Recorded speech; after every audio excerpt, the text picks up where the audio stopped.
obviously we talked about it. People know we're going to go through a few questions.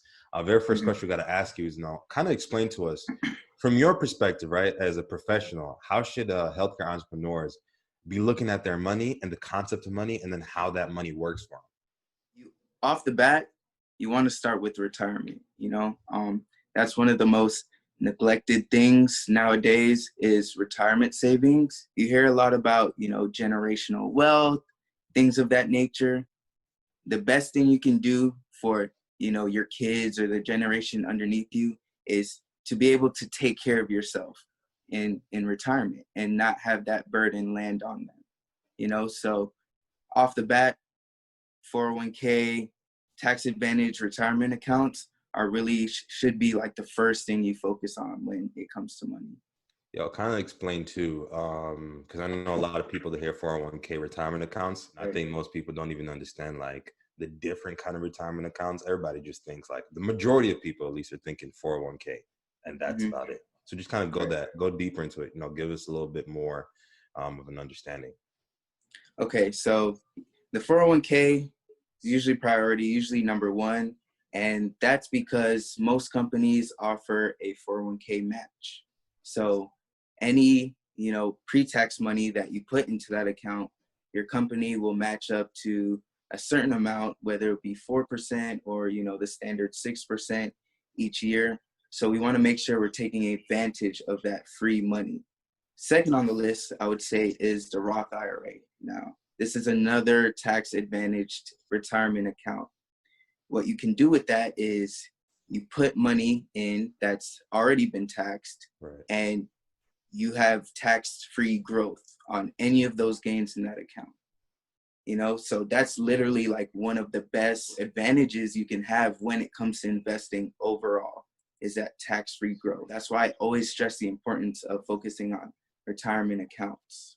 In terms of being able to focus on retirement, what would you say would be the numbers people should be thinking in terms of how much they're investing and how frequently should they be investing into their retirement, whether that be the Roth IRA or the 401k or, It really depends on what type of income you're bringing in, but it kind of goes like this. So the first goal I would tell my clients is to make sure that you're matching whatever your company matches on your contribution.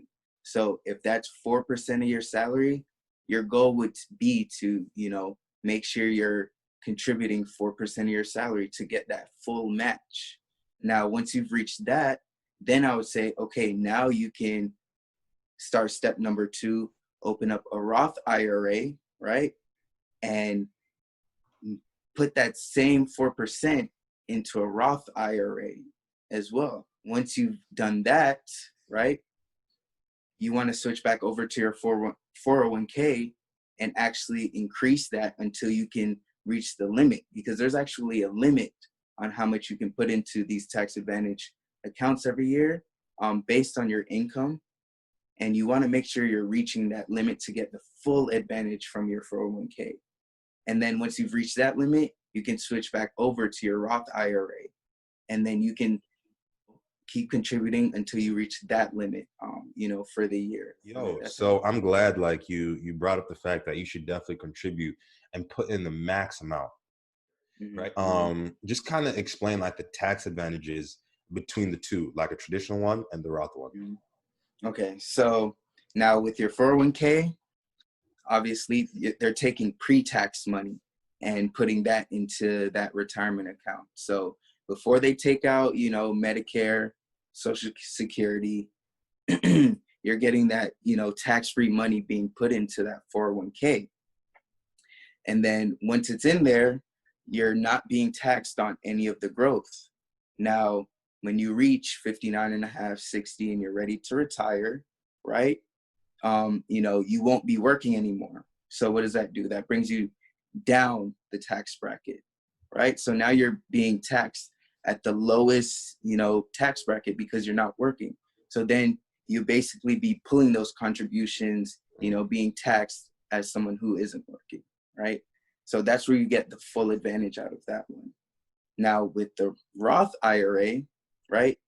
The money you put into that account is being taxed right now.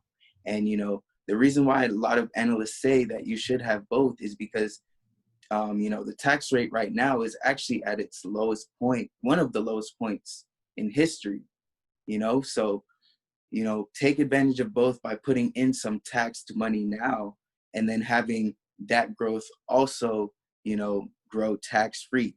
And with that, you know, the money was already taxed. So when you take that out at, you know, 59 and a half or 60 or whenever you decide to retire, that money is not being taxed at all. That's literally just, you know, no penalty or anything like that when you're taking that out.